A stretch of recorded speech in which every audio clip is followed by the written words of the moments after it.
अरिहन्ताणम्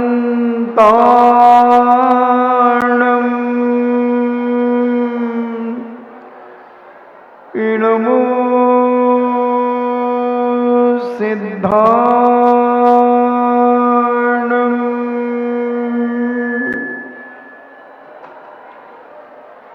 इनमो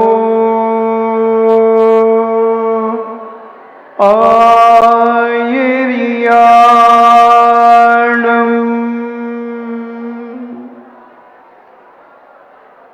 इनमो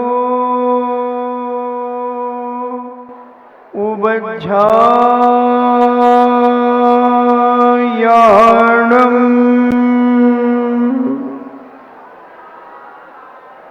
इनमो लोये सव्यसाभूणम्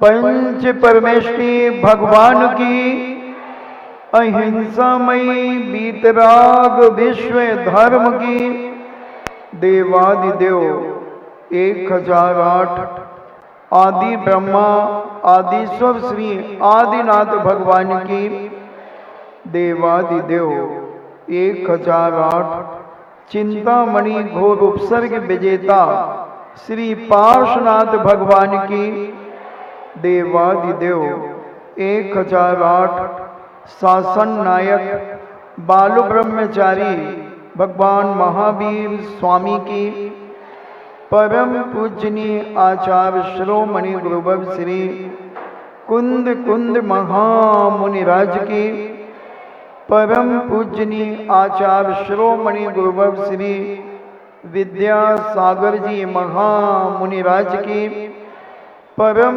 पूजनीय निर्यापक श्रवण मुनि श्री सुधा सागर जी महाराज की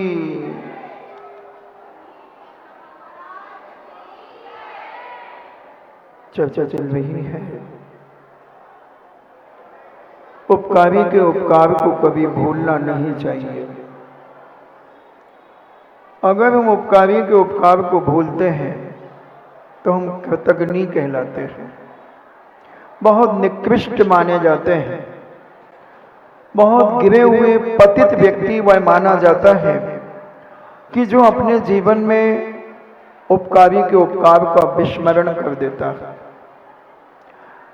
2-3 दिन से अपनी चर्चा चल रही है कि उपकारी का उपकार हमें सदा याद रखना चाहिए। हम कह सकते हैं आई लव यू, हम सभी को प्यार करते हैं। क्या वाकई में तुम सभी को प्यार करते हो? जिसने तुम्हें थप्पड़ मारा है उसे भी तुम क्या प्यार करते हो? जिसने तुम्हें अपशब्दों का प्रयोग किया है क्या तुम उसे ही प्यार करते हो? अगर नहीं करते तो फिर आई लव यू शब्द अधूरा है, अधूरा है। और अधूरा व्यक्ति कभी अपने जीवन का कल्याण नहीं कर सकता।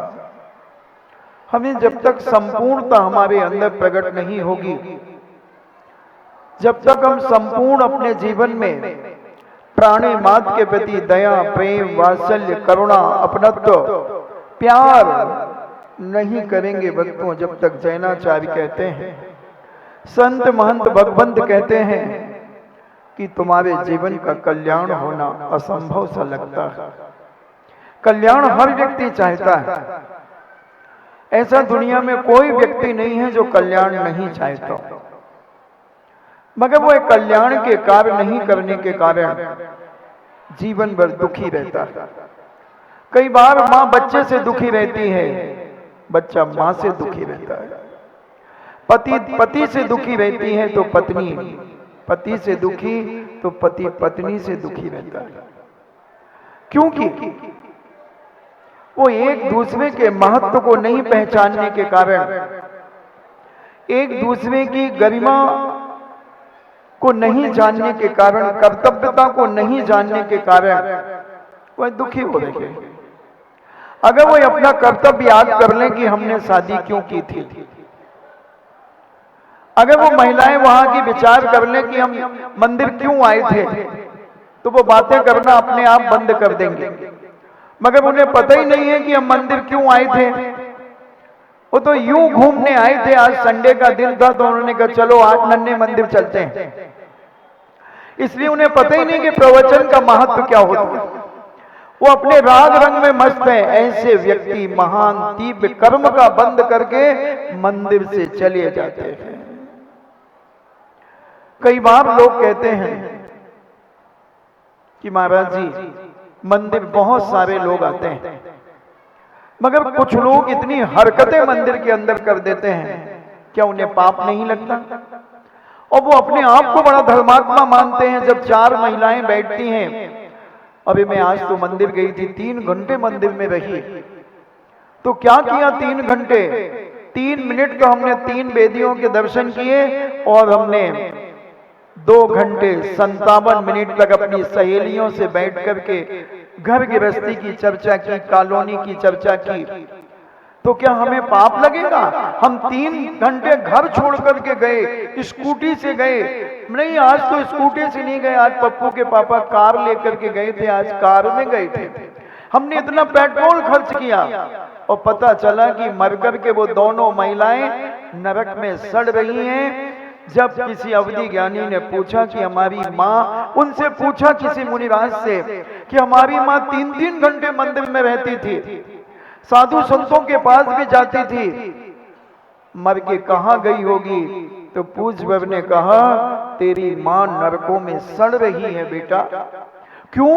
3 घंटे मंदिर में रहती थी। हाँ, मंदिर के प्रांगण में रहती थी, मन के मंदिर से बाहर वह जगत की चर्चाएं करती थी।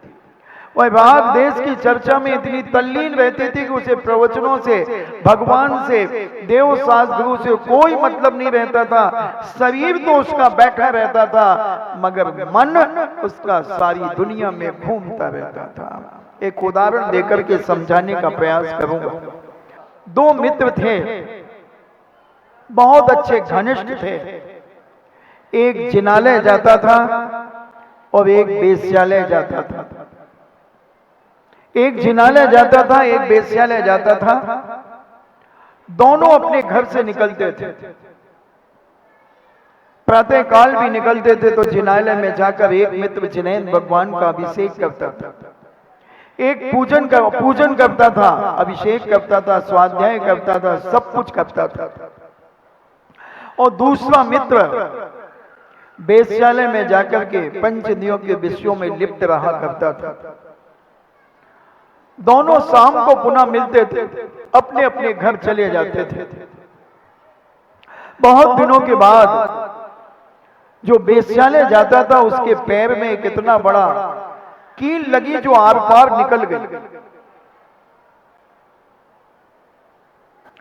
और जो वेश्यालय जाता था उसे तो 99 सिक्कों की थैली मिली, और जो जिनालय जाता था, अभिषेक पूजन करता था, उसके पैर में इतना बड़ा कीला लग गया जो आर पार निकल गया, जैसे उस शेर के हाथ में कील लगी थी जो कल मैंने आपसे चर्चा की थी। भयंकर वेदना से तड़पता हुआ जैसे तैसे अपने घर आया। मां से कहता है, मां मैं जिनालय जाता था, मैं जिनेंद्र भगवान की भक्ति करता था, पूजन करता था, अभिषेक करता था, जाप करता था, स्वाध्याय करता था, दान करता था, मुझे ये कितना बड़ा कीला क्यों लगा मां? तो तेरे मित्र को क्या हुआ? बोले मेरे मित्र को 99 सोने के सिक्कों की थैली मिली है मां। जो नित्यांगना के यहां जाता था, नित्य देखता था, वासना से भर करके पाप करता था मां। मां कहती है जरूर कोई राज है बेटा, चल इसे किसी बड़े संत के पास चलते हैं। अब उस नगर में एक अवधि ज्ञानी महामुनिराज उस नगर में पधारे थे। मुनिराज को उस मां ने श्रीफल भेंट किया, अर्घ भेंट किया और बहुत श्रद्धा और विनय से नमोस्तु किया और कहा पूज्यवर, एक छोटी सी समस्या लेकर के आपके चरणों में आई हूं। मेरे बेटे को इतना बड़ा कीला क्यों लगाइए? और मेरे मित्र, मेरे बेटे के मित्र को 99 सोने के सिक्के मिले जो वेश्यालय जाया करता था। पूज्य बाबा ने अवधि ज्ञान लगाया और कहा, हे बेटी सुनो, तुम्हारे बेटे ने आज से 100 भाव पहले 5 हत्याएं की थी। 5 हत्याएं की थी, मगर हत्या करने के बाद जो गिलानी से भर गया, अपनी निंदा करा करता था, पश्चाताप करता था, सजा हुई और सजा होने के बाद ये मरण को प्राप्त हो गया। मरकर के कई योनियों में गया, मगर इस मनुष्य पर्याय में इसे जिनेंद्र का कुल मिला। और इसने गुरुओं के मुख से जब उपदेश सुना तो ये जिनालय जब 8 साल अंतर मुहूर्त का हो गया, ये जिनालय जाने लगा, अभिषेक करने लगा, स्वाध्याय आदि करने लगा, सारे 61 आवश्यक अपने जीवन में करने लगा। तो इसे जो इसकी भी गर्दन कटना थी आज के दिन। कोई ऐसा जीवन में कोई कांड ऐसा होता जिसमें ये फंसता और इसकी गर्दन कट जाती, मगर इसने जो 8 साल की उम्र से जो पुण्य करना शुरू किया, प्राणी मात्र को रक्षा करने का परिणाम किया, लोगों का उपकार करना शुरू किया, दीनहीन व्यक्तियों की सहायता करना शुरू किया, जिसके कारण इसके खाते में पुण्य बढ़ता चला गया, बढ़ता चला गया और पाप घटता चला गया, पाप घटता चला गया।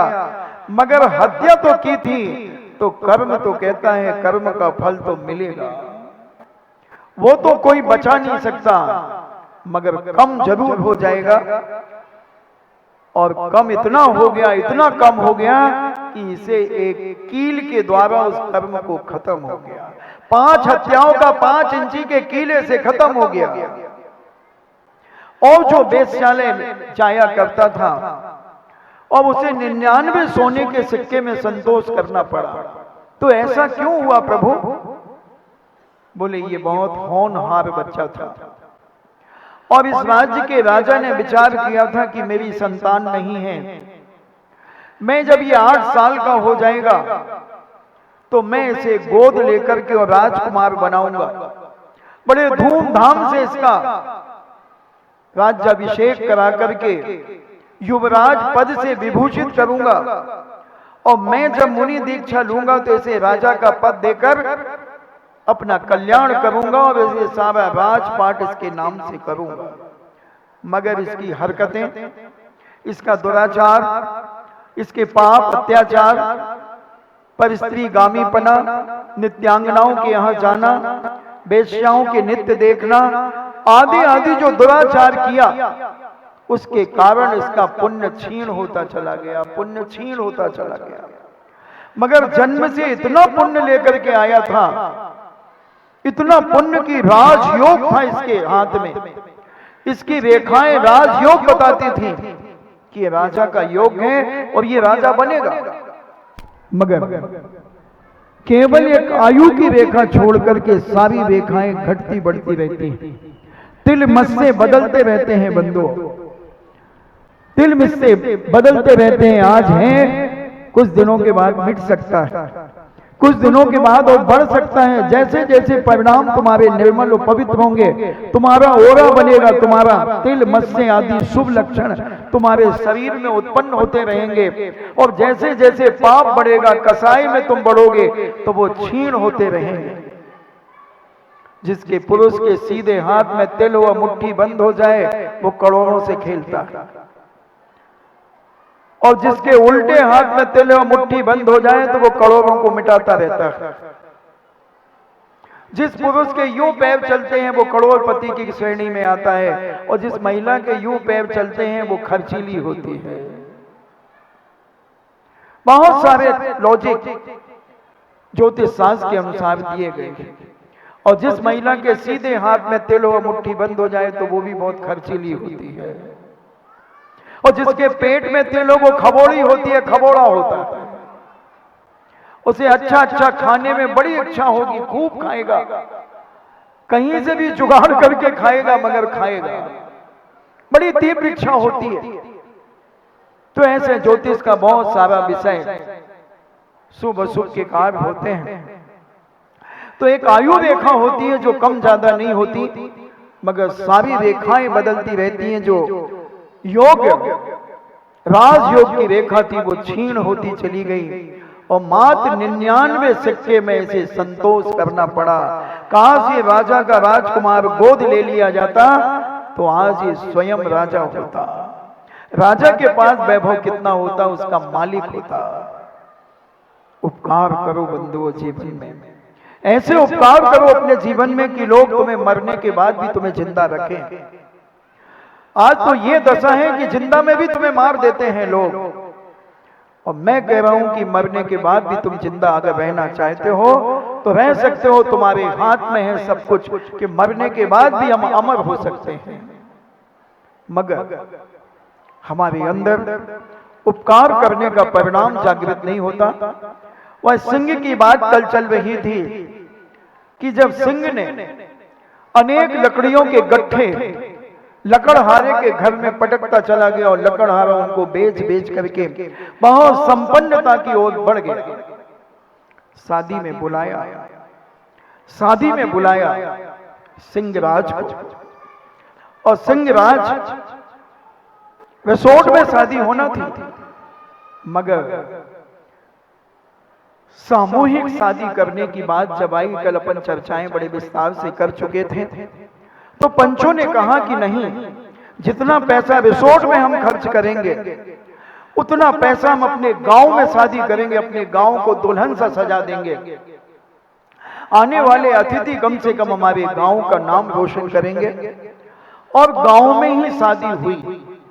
सारी रोड को चारों तरफ से घेराबंदी कर ली गई। गांव में चौपाल हुआ करते थे और चौपाल में बहुत विशाल मंडप बनाया गया।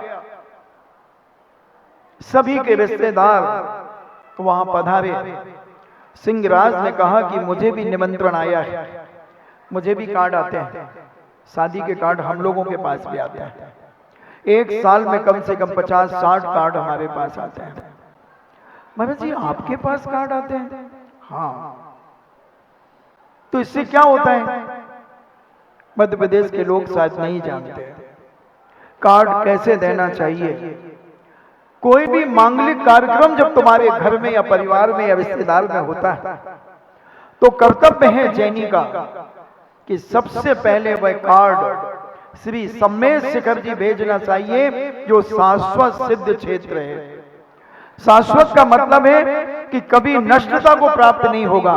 कितना भी आंधी तूफान और प्रलय आ जाए, दुनिया में 2 स्थान है जो कभी नष्ट नहीं होंगे, एक अयोध्या और दूसरा सम्मेद शिखर, जहां से अनंत सिद्ध परमेष्टि मोक्ष जा चुके हैं। वो स्थान जब छठे काल के अंत में जब 49 दिन तक जो प्रलय होगा, उस प्रलय में पृथ्वी 1000 योजन जल करके राख हो जाएगी और पूरी पृथ्वी पर पानी ही पानी होगा। तो सम्मेद शिखर जहां है वहां उस जल के ऊपर एक नंद्यावत उत्पन्न होगा, जो याद दिलाएगा कि यह सम्मेद शिखर का स्थान है।